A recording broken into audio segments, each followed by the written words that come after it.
자, 신년을 맞아서 대통령 탄핵과 조기 대선에 대한 여론조사 결과들이 속속 나오고 있는데요. 탄핵 찬성 여론이 큰 차이로 앞섭니다.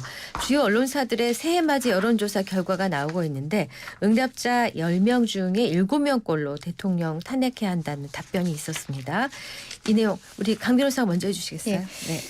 이 여론조사는 업체랑 이런 것들을 말씀을 드려야 돼서 동아일보가 리서치에 의뢰를 했는데 12월 28일부터 29일까지 18세 이상 1000명을 대상했습니다. 휴대전화 전화면접 방식으로 조사를 한 것인데요. 윤석열 대통령에 대한 탄핵이 인용돼야 된다라고 대답한 비율이 70.4%예요. 그리고 내란죄를 적용해야 한다라고 대답하신 분들이 67.2%거든요. 근데 또 윤석열 대통령이 스스로 하야해야 한다라고 답변한 것도 70.8%입니다. 결과적으로는 탄핵이 인용돼야 된다라고 생각하신 분들이 70.4%라고 했잖아요. 그러면 이분들은 탄핵도 인용되어야 되지만 혹은 그것보다도 대통령이 스스로 하야하는 것이 더 맞는 것이 아닌가라고 생각하실 수 있는 거거든요. 그만큼 지금 국정이 혼란스러운 것들에 대해서 국민들께서 많이 좀 우려를 하고 계시는 것이 아닌가라고 생각을 하는데요. 근데 보수층에서는 탄핵을 기각해야 된다라고 답변하신 분이 53.4%입니다. 보수는 또 높네요. 예, 보수는 반 이상이 탄핵은 안 된다라고 이야기를 하고 계시는 것들이죠. 이거는 어떻게 보면은 전국적으로 그 국민들께서 보시기에는 탄핵 혹은 잦은 하야가 맞다라고 생각하시는 분들이 있지만 좀 양극단으로 나눠져 있는 모습들을 보여주는 것이 아닌가라고 생각을 해요.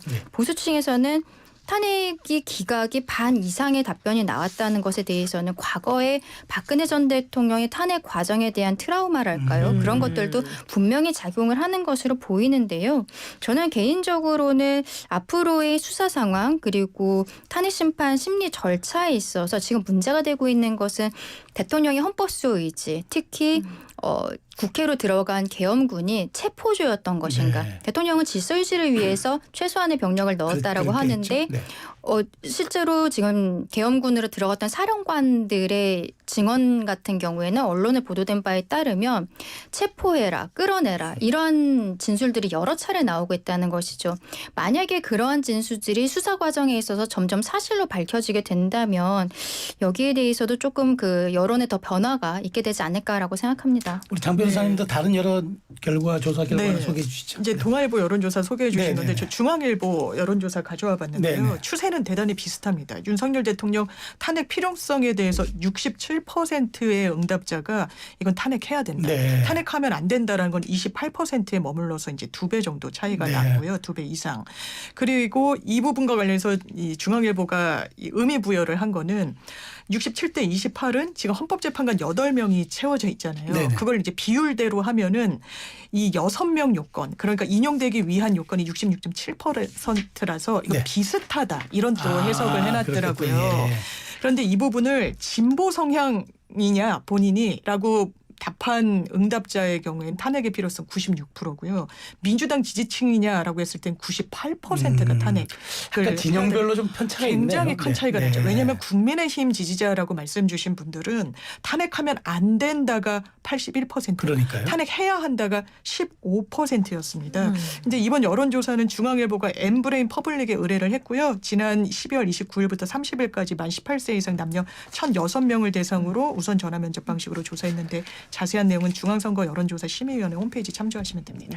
근데 아까 조금 전에 이제 우리 강 변호사께서 국민의힘의 그쪽 지지층들은 굉장히 견고하게 좀 한다는데 그 여론조사 결과 하나 있는 걸 좀 소개를 해 주시죠. 네, 이거는 12월 31일에 발표가 된 여론조사가 있는데요.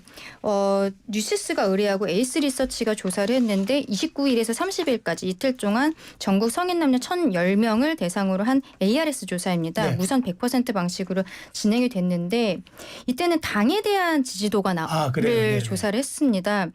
대통령의 탄핵에 대해서는 참 우리가 조금 아까 본 여론조사들을 봤을 때 굉장히 탄핵에 대해서 찬성 찬성하는 분들이 많은 2%, 것으로 8% 나오고 나타났는데. 있습니다만 국민의힘의 지지율은 근데 또 계속 오르고 있어요.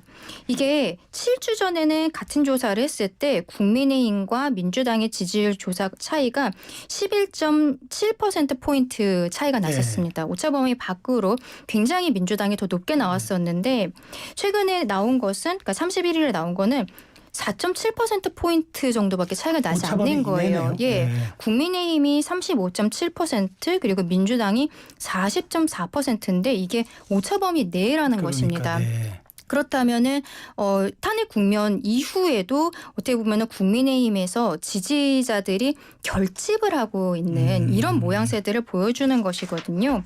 그리고 민주당에서 저는 이제 개인적으로 이렇게 11.7%포인트 차이가 결국에 4.7%포인트 차이로 줄어들게 된 것은 보수층이 집결을 한 것도 있지만 민주당에서 대통령의 비상계엄 선포 이후에 보여줬던 행동들이 국민들의 마음을 잘 얻지 못했던 것이 아닌가라고 보여요. 이른바 탄핵 릴레이 같은 경우들. 예, 그렇죠. 그 감사원장이라든지 서울중앙지검장 이런 사람들에 대해서 탄핵을 계속적으로 발의를 하고 예산안도 삭감한 채로 바로 그냥 통과시키지 네. 않았습니까? 이후에 한덕수 권한대행에 대해서도 일단은 탄핵하지 않겠다고 했다가 또 탄핵에 이르게 된 거. 지금 최상목 권한대행에 대해서도 언제가 될지 모르겠지만 계속적으로 문제 제기하겠다는 식으로 이야기를 하고 있거든요. 결과적으로 비상계엄 이후에 어떤 국정 안정이 되지 않고 있는 부분들에 있어서 민주당을 수권정당으로 하기 좀 어려운 것이 아닌가라고 생각하시는 분들이 있는 것 같아요. 그래서 민주당이 1.5%포인트가 하락이 되고 네. 국민의힘 같은 경우 5.5%포인트가 상승을 한 꽤 것이거든요. 많이 올라가고 꽤 많이 예, 이런 적게 부분들이 있어서 아마 이거는 민주당이 내부적으로 많이 여기에 대해서 분석을 하고 있을 것이라고 네. 보입니다. 향후에 탄핵 심판 심리 과정에 있어서 어떻게 국정 운영에 협조를 할 것인가가 본인들이 수권 정당이 될 수 있는지에 대해서 국민들의 마음을 얻는 과정이 될 수 있을 거라고 생각을 하거든요. 민주당은 그럼 여기 대해서 뭐 대책을 좀 내놔야 되지 않을까요? 근데 저희가 지지율표 하나하나에 반응하진 않고 당연하지만 이제 네. 추세로 보는 거여서 네. 일단 추세는 뚜렷하다고 생각합니다. 국민의힘이 민심에 어떤 뭐랄까요 응원을 받고 있지는 못하다는 것 같습니다. 그런데 그 행보가 개선되면 민주당은 더 긴장해야 될 거예요. 네. 그런데 비대위원장 권영세 비대위원장 온건하고 중도적이고 합리적이라는 평가 받는 분이시지만 일단 개헌과 관련해서 육성으로 사과 메시지 하나 사실상 못 내고 있는 것 같습니다. 강성 지지층에 대한 눈치 그리고 신경을 안 쓸 수가 없는 상황인 거죠. 근데 거기서 벗어나지 못하면 저는 국민의힘이 국민 선택받는 데는 상당히 요원해질 거라고 생각 들고 물론 말씀 주신 대로 줄탄핵 뭐다 이런 부분에 대해서는 민주당의 지지율에 반영되는 게 분명히 있을 겁니다. 거기에 대해서 수정하거나 좀 더 좀 진일보한 입장을 내야 된다면 그건 당연히 지지율을 보면서 갈 수밖에 없는 부분. 왜냐하면 민심을 받드는 게 정치니까요. 그런 부분에 관련해서는 아마 엄중하게 새기고 있을 거라고 생각합니다. 네. 자, 다음 아이템으로 넘어가겠습니다. 차기 대권 주자에 대한 여론조사도 보겠습니다. 차기 대통령 적합도에서 보수 6명을 합해도 이재명 1명에 못 미친다. 이런 기사가 나왔나 보죠. 네. 네, 중앙일보가 엠브레인 퍼블릭에 의뢰를 해서 2024년 12월 29일부터 30일까지 조사를 한 것을 보면은 차기 대선 후보 선호도 적합도 여론조사를 한 거거든요. 네. 이재명 대표가 35%. 그리고 홍준표 시장 8%, 한동훈 대표 6%, 오세훈 시장 5%, 김문수 장관이 5%예요. 네. 이런 결과가 있고 또 같은 비슷한 기간에 동아일보가 그 리서치에 의뢰를 해서 2024년 12월 28일부터 29일까지 조사한 내용은요. 아까 말씀드린 그 내용입니다. 네. 네. 이재명 대표가 39.5%, 홍준표 시장이 8.9%, 오세훈 시장 8.7%, 한동훈 전 대표가 8%거든요. 그러니까 지금 앵커께서 말씀하신 것처럼 이재명 대표 원톱으로 이재명 대표가 굉장히 30%가 넘는 수준 거의 40%에 네. 육박하는 수준으로서 지지율을 받고 있는데 나머지 부분들에 있어서는 그 여당 쪽에서는 10%가 채 되지 않는 거예요. 네. 가장 그 높게 나오는 분들도. 그래서 이 여당 쪽의 후보들을 모두 다 합쳐도 이재명이 안 되는 것이 아니냐라고 이야기하시는 분들이 있지만 어떻게 보면은 이재명 대표가 지금 35%, 39% 정도 네. 밖에 못 받고 있는 부분들이 있는 것이거든요. 그리고 만약 이재명 대표에게 사법 리스크가 현실화됐을 때 민주당 같은 경우에는 이 한 5등 안에 그 다른 인물들이 들어가질 네. 않는 거예요. 그 이외에 뭐 김동연 지사라든지 이런 분들이 소수로서 네. 지금 받고 있는 부분들. 민주당이 이재명 대표의 사법 리스크가 결국에는 만약에 조기 대선이 이루어졌을 때 여기에 되게 좌우될 수 있다라는 부분들을 좀 생각을 해야 될 것 같고 이재명 대표에 대한 어떤 불호의 분들도 굉장히 많아요. 그 선택하지 못하시는 분들도. 여기에 대해서 민주당 역시 어떻게 중도층에 대해서 수긍할 것인지에 대해서 조금 더 고민해야 되는 이런 내용으로 봐야 될 것 같습니다. 그렇습니다. 지금 말씀하신 것처럼 지금 이재명 대표의 1인 체제가 나오는 것처럼 보이지만 이재명 대표의 사법 리스크가 항상 문제가 되는데 그러니까 이제 조기 대선이 지금 혹시라도 가셔야 된다면 이 부분에 대한 얘기들이 나오는데 그렇지 않아도 오늘 보니까 권성동 국민의힘 원내대표가 이재명 대표 2심 공직선거법에 대한 판결 무조건 2월 15일 전까지 나와야 한다. 그러니까 2월 15일은 그거죠. 우리가 633 원칙에 따른 이제 2심 선고일의 기준인데 이렇게 촉구까지 했단 말이죠. 그러니까 이거는 그 민주당 내에서도 약간 좀 부담 갈 수 있는 부분이 아닌가요? 일단 항소심 이제 633 원칙에 의할 때 일단 기록 접수가 넘어간 게 12월 초였으니까 네.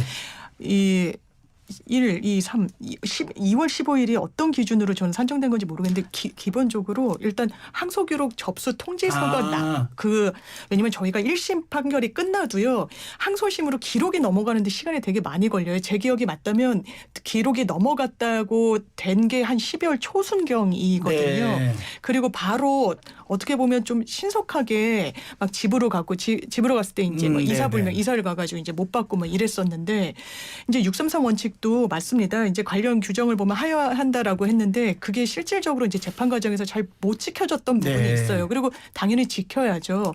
그런데 저는 권성동 대표께서 이거 사법 리스크라고 지칭되는 이런 부분들은 이미 이제 민주당으로선 상수가 된 것 같아요. 이제 변수가 아니라 너무 이 정권 들어서부터 너무나 많은 수사와 네. 이제 기소가 있었고 이제 재판이 되고 있는 상황인데 1심에서 공직선거법 같은 경우에는 집행유예형을 받았죠. 그래서 이 부분도 더 뭐 끌려고 해도 민주당이 뭐 많이 끌 수도 없습니다. 그리고 딱 3개월로 해서 법리적인 판단이 끝날지 안 끝날지는 권성동 원내대표가 결정하는 게 아니에요. 네. 재판부가 하는 겁니다. 왜냐하면 이게 대단히 또 법리적인 부분들이 네. 있어요. 그리고 사실 하나의 사건으로 묶여있지만 김문기 씨를 아는지 모르는지 국토교통부를 뭐 압박을 받았는지 안 받았는지 이게 여러 사건이 사실 병합이 될 네. 건이어서 저는 개인적으로 3개월 안에 또 왜냐하면 법리를 다 처음부터 다투고 있기 때문에 끝나기는 현실적으로는 어려울 것 같고 끝나더라도 대법원에 상고를 할 가능성이 네. 또 검사로서도 무죄받으면 할 가능성이 높아서 많이 빨리 끝나기는 현실적으로 어려워 보입니다. 알겠습니다. 네, 자 이제 마지막으로 무한공항 참사 얘기 좀 해보겠습니다. 희생자 179명 전원의 신원이 확인되면서 장례 절차가 시작이 됐고요. 또 그런가 하면 생업을 내려놓고 공항에 머물고 있는 유족들이 굉장히 지금 많이 계십니다.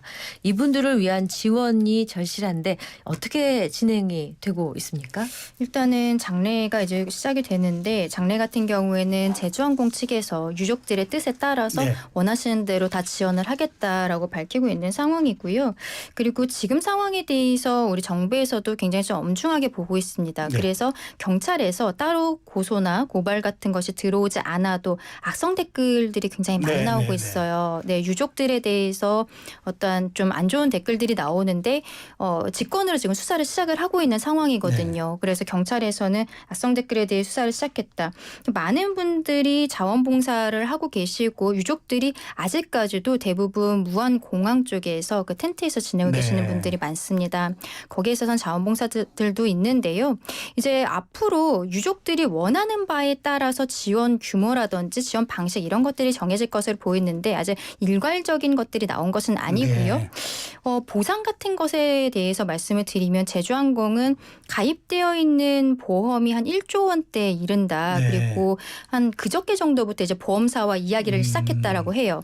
그러면은 보험사와의 관계에 있어서도 유족들에게 지급되는 것이 나오겠지만 그 이전의 문제는 이 참사의 원인이 무엇인가? 네. 과연 단순히 버드 스트라이크만의 문제였던 것인가? 그리고 지금 얘기 나오는 로컬라이저 부분 있지 네, 않습니까? 네. 로컬라이저의 하단에 네. 콘크리트가 타설되어 있는 것이 그게 국토교통부에서는 처음에는 규정 위반이 아니다라고 네, 했는데 2022년에 국토부 내부 규정을 봤을 때는 로컬라이저까지가 그 안전구역으로 지정이 되어 있단 네. 말이죠. 그렇다면 만약에 이게 규정 위반이라는 것으로 밝혀지게 되면 국토교통부 혹은 한국공항공사 입장에서도 어떤 법적인 책임의 주체가 될 네. 가능성이 있습니다. 그래서 이 참사의 원인에 대해서 조금 더 명확하게 규정이 나오면은 그때 유족들에 대한 지원 방식이라든지 이런 것들을 더 구체적으로 나올 수 있을 것으로 보입니다.